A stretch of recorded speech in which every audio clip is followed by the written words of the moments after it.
So many homeowners are being forced to sign away their property rights, and local governments are cashing in. 10 Investigate Jenna Bourne uncovered more than a dozen Tampa Bay cities and counties are making people sign off before they move in. This means government inspectors could come knocking at your door with every right to come on in. If you've ever bought a house, you know how many papers there are to sign. It could be easy to skip all the details. But one Madeira Beach homeowner was paying attention when he spotted this document. He didn't like what he saw.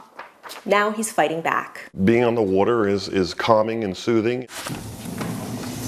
With a view like this, you might see why Cliff Smith was willing to risk building his dream home in a flood zone. There's dolphins out there all the time, especially in the morning.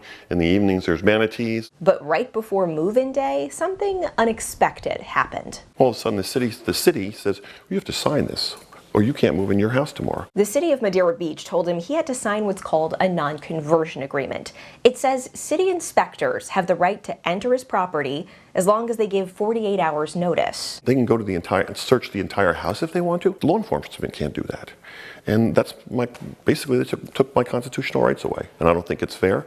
And I don't think that there's a lot of people that realize what they're signing, because you're literally held hostage until you sign that piece of paper. 10 Investigates checked with 60 cities and counties in Tampa Bay and found about 1 in 3 require some homeowners to sign non-conversion agreements. Most of them include allowing city or county inspectors onto the property annually or with advance notice. And we're not just talking about luxury waterfront property. Most of the homeowners who have to sign these are in flood zones, and most are building new construction or renovating.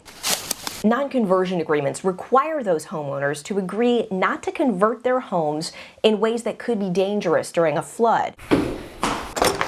Like if Smith converted this first-story garage into another bedroom. Well, it's a life safety issue, obviously. We don't want people trapped in areas where they can't get out. Madeira Beach started requiring non-conversion agreements when Linda Portal became its certified floodplain manager in 2017. Don't codes and the requirement for permits prevent homeowners from making these changes anyway? Why are these non-conversion agreements even necessary? It does prevent them from making them legally, but we do have people that will kind of weekend warrior their house and go in and make improvements. But couldn't code enforcement go inspect that without a non-conversion agreement?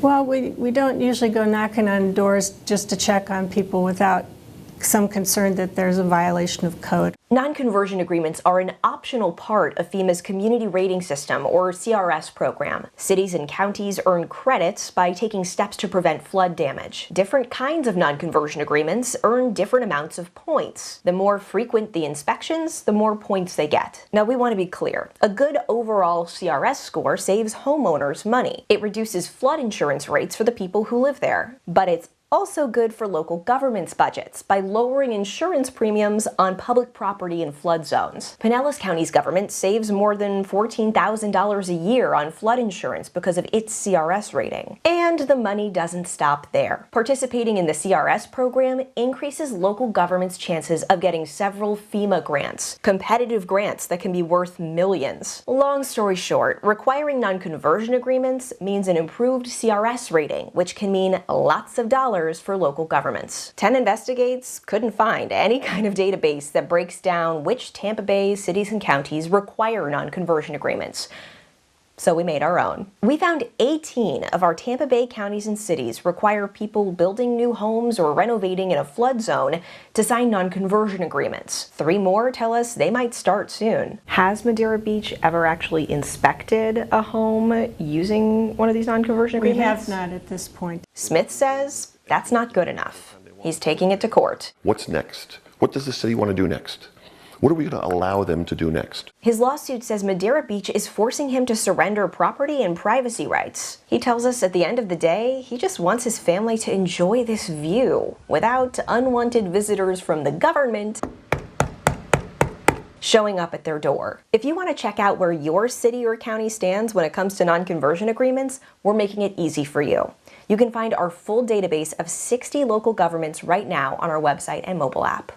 As Jenna mentioned, these non-conversion agreements help save homeowners and local governments money on their flood insurance. Let's take a deeper dive into how FEMA does that based on how many points a city or county earns through its community rating system. Now, in 2015, Florida started a pilot program to add 100 communities to the community rating system. For every 500 points a community earns, they get a 5% reduction in annual flood insurance premiums. About 1 in 10 communities in Tampa Bay earn 50 or more points through non-conversion agreements alone.